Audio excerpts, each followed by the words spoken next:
Hello everyone. Now let us see one more numerical for the Nyquist plot. Here we have open loop transfer function k s plus 2 over s square s plus 1. So according to the numerical, already I told you first we have to draw the Nyquist contour or S-plane contour, or you can say Nyquist path. But from open loop transfer function we can say we have two poles at the origin. So Nyquist path or Nyquist contour will not cross the pole at s equal to 0. That's why Nyquist path will bypass the pole present at s equal to 0 by semicircle of 0 radius. That's why we have a Nyquist contour according to the diagram. After that, Nyquist contour will enclose entire j omega axis and complete right half of S plane.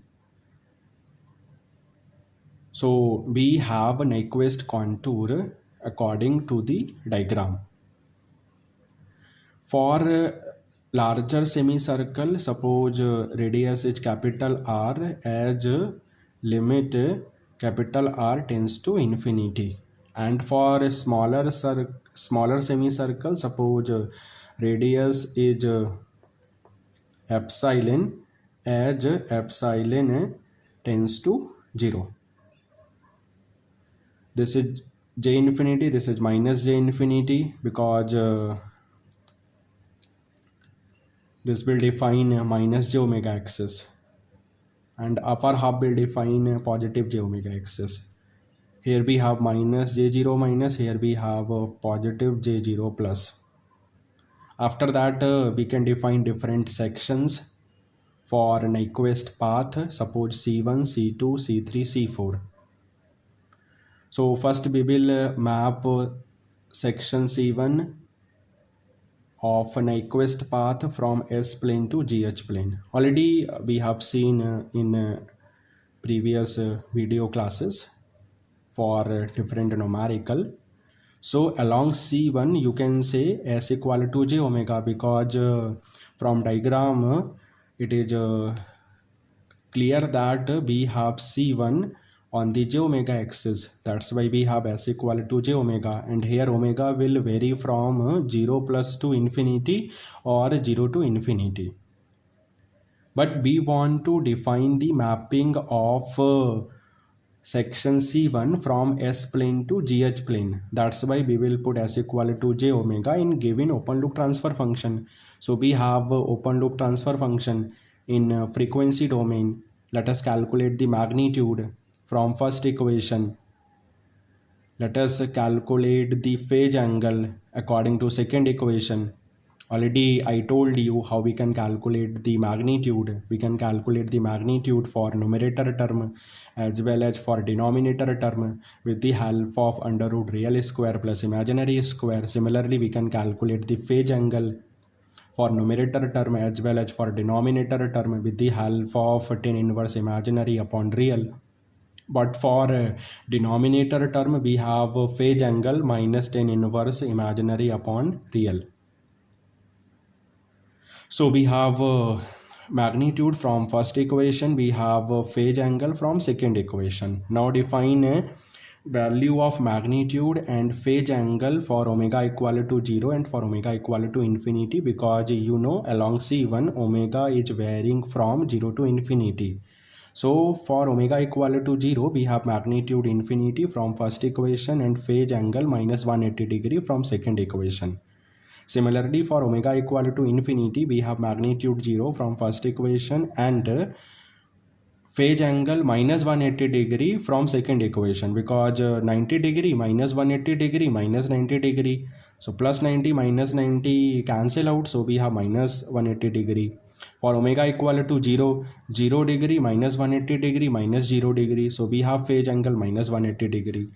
Now let us see how we can draw the polar plot for the given open loop transfer function, or how we can map the section C1 from S plane to GH plane. So we have a phase angle minus 180 degree for both cases, for omega equal to 0 and for omega equal to infinity. But we have a magnitude infinity for omega equal to 0, and we have magnitude 0 for omega equal to infinity. So first we will define 0 degree line, minus 90 degree line, minus 180 degree line, minus 270 degree line. You know, phase angle is constant for omega equal to 0 and for omega equal to infinity. So we will start plot from minus 180 degree line for 0 for omega equal to 0, and magnitude we have infinity. We have graph only in third quadrant because angle is not increasing in clockwise direction. So we cannot draw the graph in second quadrant. We can draw the graph in third quadrant because value is minus 180 degree for omega equal to 0, and for omega equal to infinity value of phase angle is also minus 180 degree.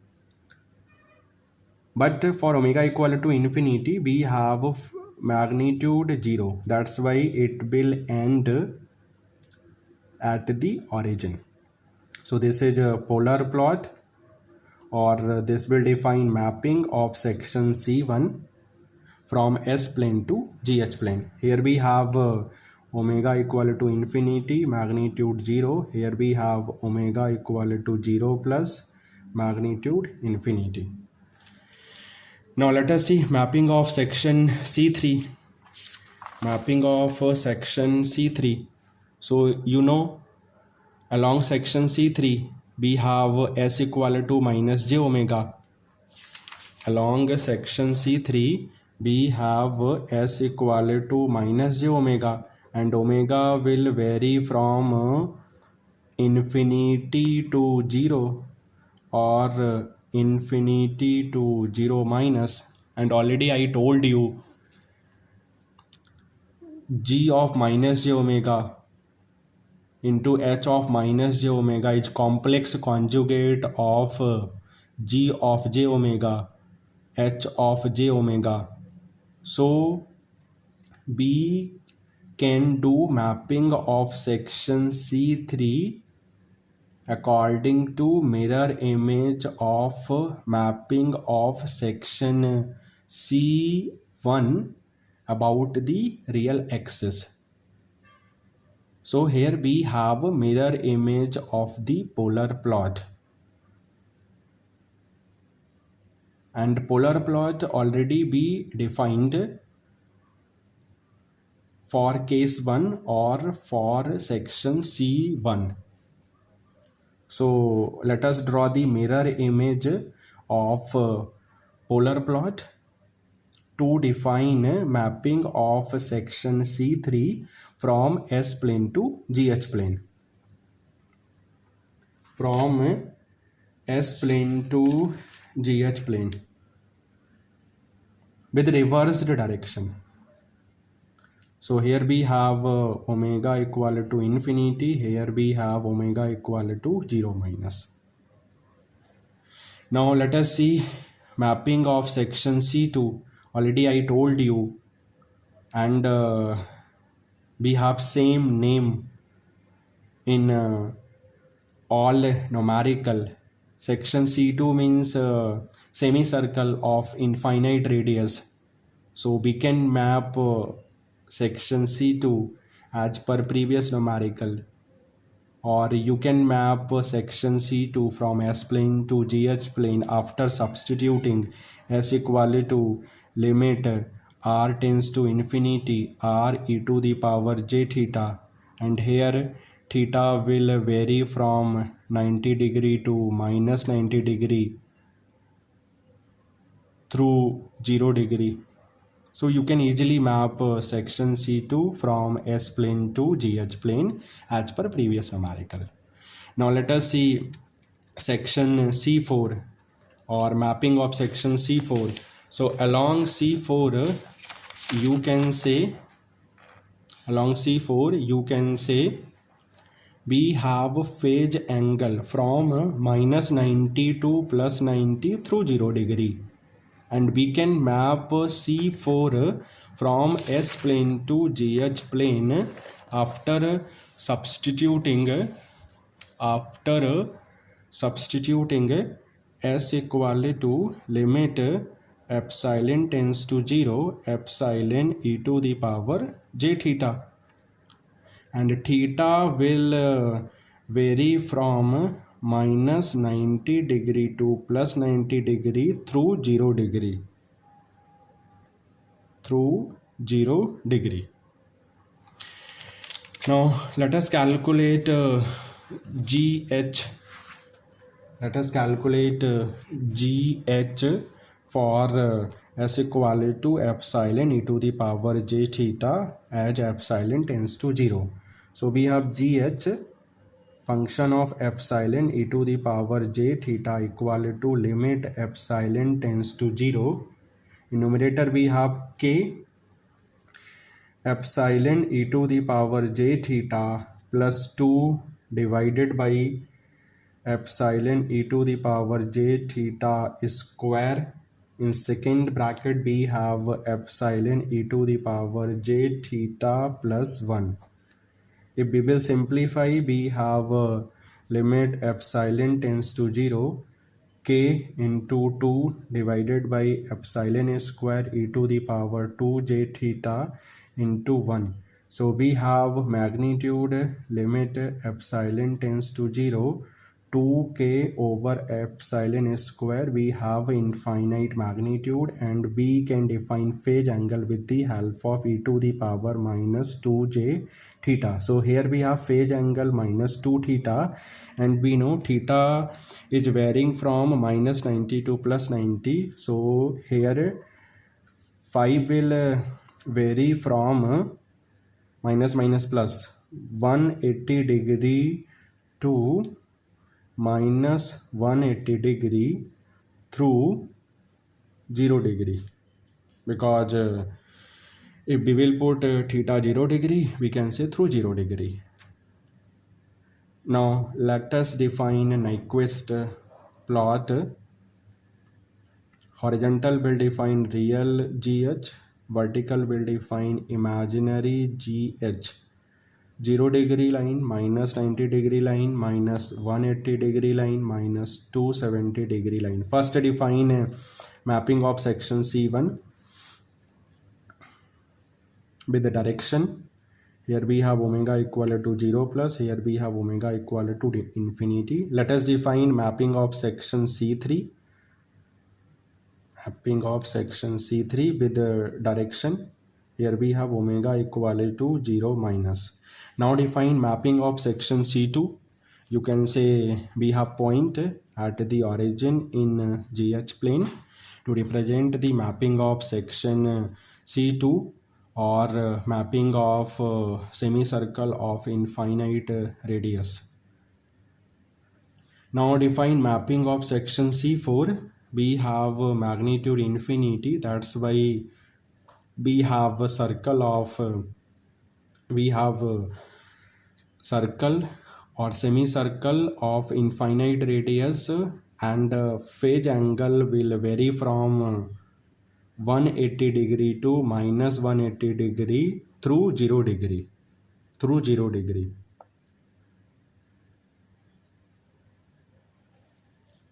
So this is mapping of section C4. Direction from minus 180 degree, direction from 180 to minus 180 through 0 degree. So we have a clockwise direction. So this is my Nyquist plot to define stability. let us locate the critical point minus 1 comma j0. Some books write minus 1 plus j0, so don't confuse. Okay, now define a capital N, number of encirclement of a critical point made by Nyquist plot of open loop transfer function. So according to the diagram, you can say Nyquist plot does not encircle the critical point in any direction. So we have n equal to 0. And there is no pole for the system, for the open loop system in a right half of S plane. So P becomes 0. So according to Nyquist stability criteria, n equal to Z minus P. We have 0 equal to Z minus 0. So we have Z equal to 0. That's why system becomes stable for all values of K. There is no conditional stability because here polar plot is not crossing minus 180 degree line or 0 degree line. That's why according to K we cannot define the stability for the system, or you can say for all values of K our system is stable. So thank you.